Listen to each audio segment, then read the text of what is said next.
I knew nothing about HIV/AIDS because it wasn't supposed to impact somebody like me. Coming up on Cedar Valley Today, living HIV positive, an area woman turns a negative diagnosis into a positive future.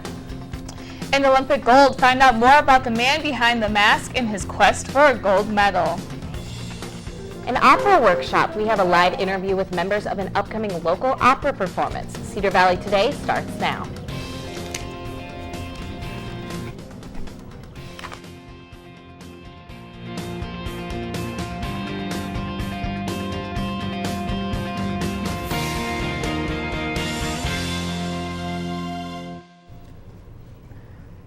Happy Friday and welcome to Cedar Valley Today. I'm Nicole Lyons. And I'm Kelsey Bemis. A Nashville woman is being celebrated as an unsung hero for a cause many Iowans are unfamiliar with. Jeannie Etzen is with us to tell more of her remarkable story. Jeannie? Thank you, Kelsey. HIV/AIDS isn't a conversation most people want to have, but Tammy Hott is speaking out on the Capitol steps. My greatest fear from the moment I found out that I was pregnant is what would happen, how this would affect Adrian. Tammy Hott didn't know it, but her future would be impacted by a virus that was anything but positive.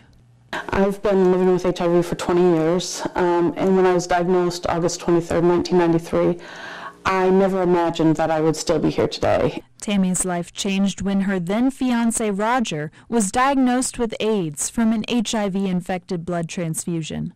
Tammy then learned she was HIV positive. Roger died 2 months and 9 days before their son, Adrian, was born. Now 17, Adrian deals with an issue most teenagers aren't aware of. I did hear that there was one rumor about me last year that I had AIDS, and I had a kid ask me in history class about it. Like, no. During her pregnancy, Tammy took medication to prevent transmission to her unborn child. Since then, Tammy has built her life around her son. He saved my life too, because I have no idea where I would be today if it wasn't for Adrian. As Adrian grew older, Tammy began to share her status as an HIV-positive Iowan and educate others on the issues related to HIV and AIDS. I'm not the stereotypical person living with HIV/AIDS, and I was able to speak out. Tammy was recently named an unsung hero by Pause magazine for her dedication to awareness and advocacy in the Iowa HIV/AIDS community. Currently, Tammy is lobbying to modernize Iowa's HIV criminalization law. We have found out that it actually discourages people from being tested because if you're unaware of your status, you can't be arrested. There's a saying in the community, take the test, risk arrest. As Congress starts a new session in Des Moines, Tammy hopes for a more positive future. We need to let people know that it's not a death sentence and we can live. Thank you very much for coming out tonight. Cedar Valley Today will continue to follow Tammy and her efforts to modernize Iowa's public health laws. Kelsey? Thanks, Jeannie. Though it happened over 150 years ago, the Civil War is still being discussed on campus. Dr. Terry Lindell, a Wartburg College professor of history, presented The Civil War 150 Years Later. The session was part of the college's Keep On Learning presentations. The next session will be February 13th. Lindell said attendees have much to gain from going to the lectures. I hope that they leave with a broader sense of the context of the Civil War, about why it gets fought, how it develops, how it changes us, and its consequences. And the Cedar Bend Humane Society will no longer be taking in animals for the city of Waterloo. City employees will now take care of any and all animal control incidences. This shift was made because of concerns with service and for cost efficiency. Buck Clark, mayor of Waterloo, says they will be able to better serve the city by providing the service themselves. We are trying very hard to operate as a no-kill facility so that we try very hard to get all of our animals out without having to euthanize them unless they are very sick or injured or appear to be like a dangerous animal. The Waverly Health Center, Hy-Vee, and the Wartburg W will team up to provide a wellness program for the community. The Compass program lasts 5 weeks and is set up to be more of a class than a workout. Classes begin March 6th and take place each Thursday. It is designed to create a healthier lifestyle, focusing on nutrition, exercise, and stress reduction. when we're talking about changing our behaviors and changing our mindset a little bit, that's what we should be looking at, not how quick can I do this to get this, drop these 15, 20 pounds and then get back to where I want to be, and then you go back to your old behaviors.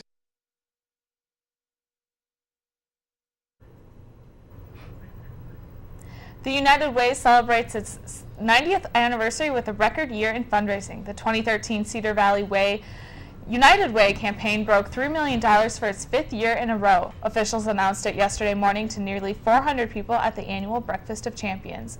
The funds will be given to community organizations which provide child care, health services, and assistance in education. Congratulations to them. And Elizabeth Jewett is here with us now to tell us how the weather will hold up for the rest of the week. Elizabeth? Thank you, Kelsey. We're actually looking at some sunshine today, starting off at 8 a.m. with a high of only about -8, so don't let that sunshine fool you. It's still going to be pretty cold out. And as we move on throughout the day, it's going to get a little bit more cloudy. At about noon, we're going to see a high of about 8 degrees. And then as we move on to about 5 p.m., we're going to see a high of 8 degrees as well, with some cloudy skies. And as we move on towards tomorrow, we actually are going to see some snow. The snow is going to start in the early morning at about 2 to 3 a.m., and it's going to go on till about 4 p.m. Tomorrow evening. We're going to see about a high of -8 tomorrow morning at 8 a.m. It's going to get a little bit warmer throughout the day, high of 11 degrees at noon, and then as we move on to about 5 p.m., we're going to see some cloudy skies with a stopping of the snow at the high of about 16. Back to you guys. Thank you, Elizabeth. Now Wartburg will host their own Big Dream Gathering on Tuesday, February 11th. The event starts at 6 p.m. with a keynote from Mitch Matthews, co-founder of the Big Dream Gathering. It will be in Knight's Ballroom located on the Saman Student Center. Matthews says he hopes to give a very important message not only about dreams, but about following them.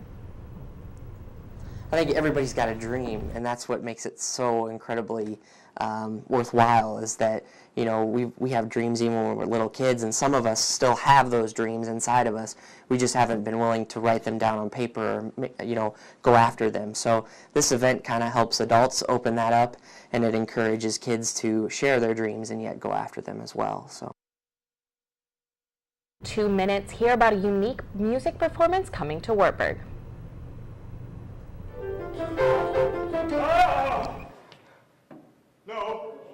Here's a medal that he got in 2008 in Lake Placid, New York.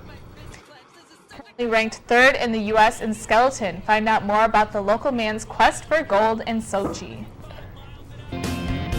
Welcome back to Cedar Valley Today. A waterfront restaurant in Kentucky experienced a unique problem yesterday when it began to float down the river. This is the second time Jeff Ruby's waterfront restaurant broke free from its moorings. It was shut down in 2011 after it floated away with about 100 people on board. Only one person was aboard this time. A funeral has been scheduled for actor Philip Seymour Hoffman following his death last weekend.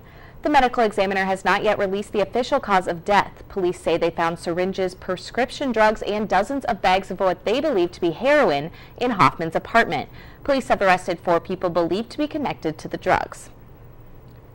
Wisconsin police are questioning a woman in connection with the disappearance of a 5-day-old baby. Police found the woman in Iowa with baby clothing but no baby. She has been arrested with a fraud warrant in Texas but not for the child's disappearance. The woman was reportedly in the family home hours before the child's disappearance.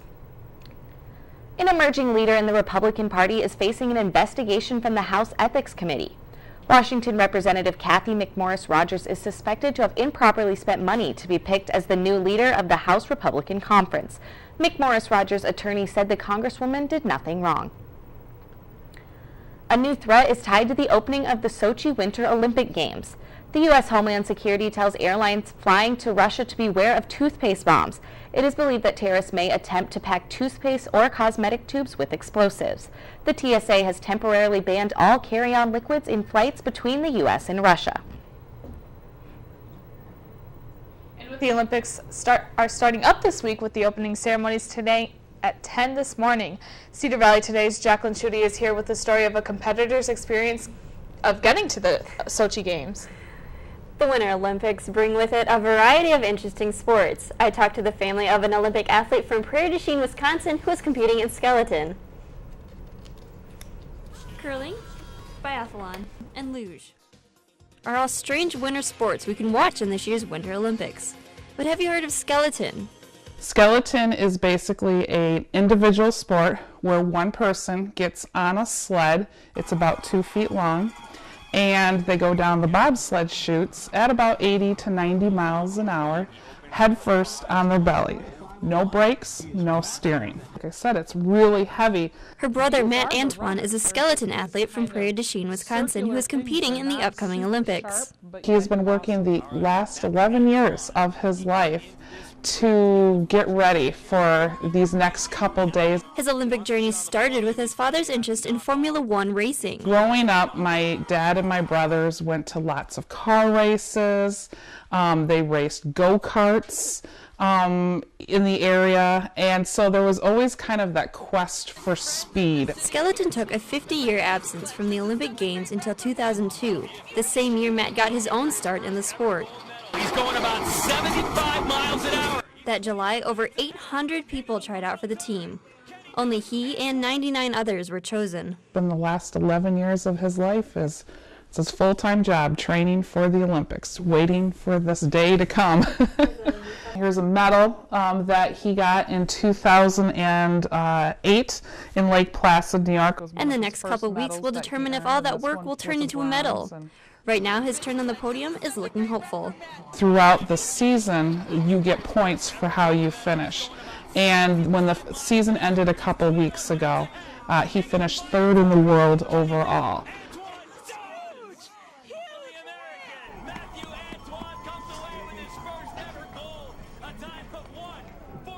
Elise Martins also told me that technology is a huge factor in the games, like a laser thermometer used to take the temperature of the ice. It's important because even a 1-degree temperature change can mean a change in strategy. Thank you, Jackie, and I know Cedar Valley Today wishes Matt the best of luck in his Olympic trials. And later in the show, the Knights were down 6-3 after the first 3 weight classes Thursday. Would they be able to come back and win a 5th straight Battle of the Bergs? Find out coming up in sports. And stay tuned for your local forecast and weather. We'll be right back.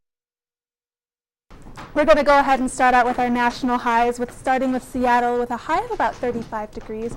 As we move on to LA, they're going to see about a high of 62. Denver's going to see about a high of 41 degrees.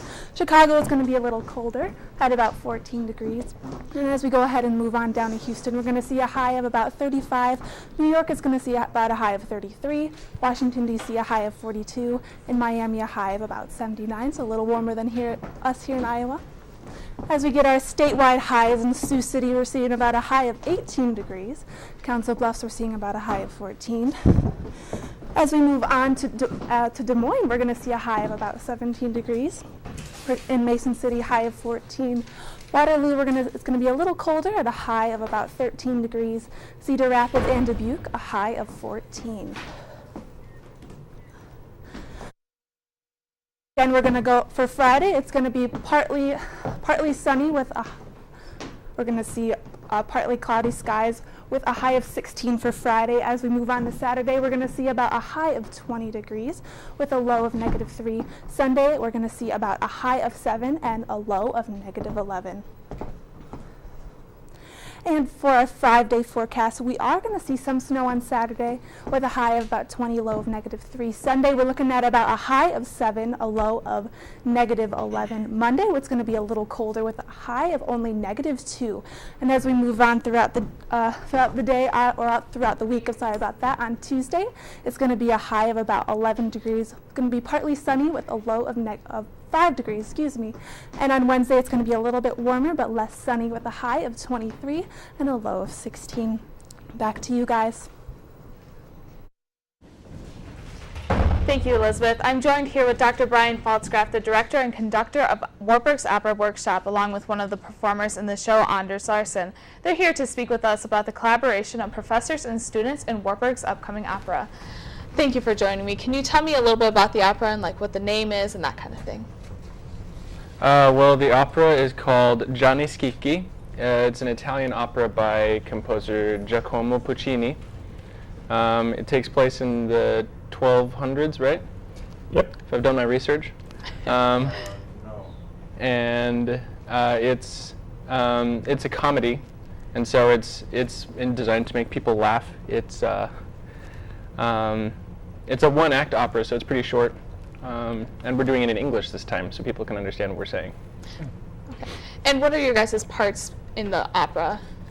Well, I conduct and direct the stage movement and the music. I'm assisted in that by a member of the community, Nick Clementson. I'd like to mention that he's the music director at St. Paul's Lutheran Church. Anders is performing the role of Marco. He's one of several relatives of the recently deceased Bozo Donati. Okay. And I understand there's community members, students, faculty, all collaborating for this. Can you tell me a little bit about what those dynamics were like in practices? They've been really great, actually. I mean, from my standpoint, at the front of the production, been able to watch our students as they are interacting with with these professionals and semi-professionals from the community, and in addition to Nick Clementson, our own Chris Knudsen from our publicity department is singing the title role of Johnny Skiki, and watching that kind of mentoring relationship developing between him and the 12 students in the cast has been really something. Okay. And why did you choose this opera? For a couple of reasons. First of all, it's a great introduction for our young singers to a larger type of operatic genre that we call grand opera. In the past few years, we've been doing a lot of one-act shows that are easily accessible for a small private college music department. We've got some singers who are really developing nicely now, and they're looking for an experience that can help them after they graduate. And Johnny Skiki seemed to be the perfect venue for that. It's a comedy, as Anders already mentioned. It's relatively short, and it's going to be sung in English, so the audience is going to be able to get the joke, as we like to say. And so it just seemed like the logical choice this year. And Anders, can you describe your character a little bit more to us? What's it like playing your character? It's a lot of fun. I actually get a lot of creative license with the particular character that I play, because there isn't a whole lot in the score about specifics about who the character is and his characteristics, kind of. And so I get to kind of come up with who he is on my own. I get to make up the backstory, which a lot of actors get to do anyway. But I have a special opportunity because I'm so tied with all these other characters, being related to pretty much all of them in the story. And so I get to really interact with these other people in ways that maybe I haven't before in other productions, for example, or I just get to develop the character sort of on my own 2 feet. So that's really exciting. Sounds good. Thank you so much for joining us. And again, if you want to catch a showing of Wartburg's Opera Workshop, there are 2 performances next Thursday and Saturday night at 7:30 in the McCaskey Lyceum at Wartburg's campus. Tickets are a suggested $5 donation at the door. After the break, a local college barbershop quartet has a new tune to sing. Welcome back to Cedar Valley Today. The last time a Division III Wrestling National Championship was won by a team not named Wartburg or Augsburg, I was only 1 year old. The year was 1994. The two teams renewed their Battle of the Burgs rivalry once again last night as the 7th-ranked Augies tried to take down number 1 ranked Wartburg. Significant injury at the... It was senior night at Levick Arena on Thursday. The Knights came into the match looking to earn a 5th straight victory against Augsburg. In the 141-pound matchup, freshman Connor Campbell gets off to a fast start with a takedown, but would make a crucial mistake in the second period. Trying to earn more points, it would eventually fall to unranked opponent Marcus Hammer by a final of 5-3, giving the Augies an early 6-3 team advantage. The middleweights were strong for Wartburg as 9th-ranked 157-pounder Brett Yankovic earned an 8-2 decision over Grant Parker, and Landon Williams cruised to a dominating win against Tyrell Martin, earning the 16-0 major decision. The 197-pound matchup proved to be the best match of the night. 6th-ranked Puna Soriano started with a quick takedown on number 1 ranked Matt Hexel, then narrowly escaped a takedown attempt with great defense. With the clock winding down in the 3rd period, And a wind-sealed Soriano delivers the final blow, getting the takedown and 10-4 upset in the final match of the evening. Augsburg's defending national champion Chad Johnson was too much for Ryan Fank to handle, as Johnson earned the easy takedown and win. The Knights would go on to win by a final of 23-9. It's been a month almost. It's been almost a month since the Knights started conference play, and with a 2-point loss on the road to the Spartans, would home court advantage be enough to get the W? In overtime. Holly Halstead and company was ready for a battle in Levick, but wins are hard to come by without a single double-digit scoring performer. Early in the first half, Chelsea Wedeking receives the ball off a dribble handoff from Mary Brown and drains a three from the corner, giving the Knights an early 7-6 advantage.